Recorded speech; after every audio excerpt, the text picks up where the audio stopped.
Hi friends, ನಮಸ್ಕಾರ. ಹೋಳಿ ಹಬ್ಬದ ಪ್ರಯುಕ್ತ ನಮ್ಮ ಫ್ರೆಂಡ್ಸ್ಗೆ ನಮಗೆ ಎಲ್ಲರಿಗೂ ರಜಾ ಇದೆ.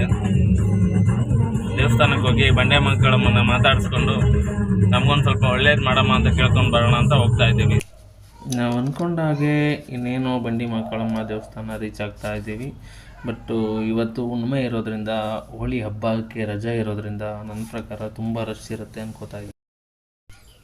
ರಶ್ ಇರ್ಬೋದು ಅಂತ ಅಂದ್ಕೊಳ್ತಾ ಇದ್ದಂಗೆ ನಾವು ಆಲ್ರೆಡಿ ಬಂಡಿ ಮಕ್ಕಳಮ್ಮ ಟೆಂಪಲ್ಗೆ ತಲುಪಿದ್ದಾಯಿತು. ಏನು ರಶ್ ಇದೆ ಅಂದರೆ ಯಪ್ಪ, ಒಂದು ಒಳ್ಳೆ ಎಕ್ಸ್ಪೀರಿಯೆನ್ಸು. ಆದರೂ ತುಂಬ ಖುಷಿ ಆಗ್ತಾ ಇದೆ. ಬಟ್ ಅಮಾವಾಸ್ಯೆ ಹುಣ್ಣಿಮೆಗೆ ವಯಸ್ಸಾಗಿರುವಂಥವ್ರು ಸ್ವಲ್ಪ ನೋಡ್ಕೊಂಬನ್ನಿ. ಆದರೂ ದೇವಸ್ಥಾನ ಸಿಬ್ಬಂದಿಗಳು ತುಂಬ ವೇಟ್ ಮಾಡ್ತಾ ಇದ್ದಾರೆ. ತುಂಬ ಕಷ್ಟ ಬಿದ್ದು ಜನರನ್ನು ಕಂಟ್ರೋಲ್ ಮಾಡ್ತಾ ಇದ್ದಾರೆ. ದೇವಸ್ಥಾನ ದರ್ಶನ ಆದ ತಕ್ಷಣ ನಾವು ಊಟಕ್ಕೆ ಹೋದೋ.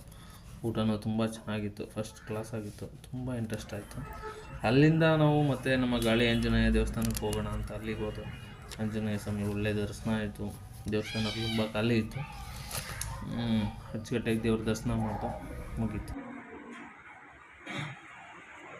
ಬಂಡೆ ಮಕ್ಕಳಮ್ಮ, ನಮ್ಮ ಗಾಳಿ ಆಂಜನೇಯ ಸ್ವಾಮಿ ದೇವರು ಎಲ್ಲರನ್ನೂ ವಿಚಾರಿಸ್ಕೊಂಡು ನಮ್ಗೆ ಒಳ್ಳೇದು ಮಾಡಿ ಅಂತ ಕೇಳಿಕೊಂಡು, ನೀವು ಚೆನ್ನಾಗಿದ್ದೀರಾ ಅಂತ ಕೇಳ್ಕೊಂಡು ನಾವು ನಮ್ಮ ಫ್ರೆಂಡ್ಸ್ ಎಲ್ಲ ಈ ಟ್ರಿಪ್ನ ಇಲ್ಲಿಗೆ ಮುಗಿಸ್ಕೊಂಡು ಹೊರಟಿದ್ದೀವಿ.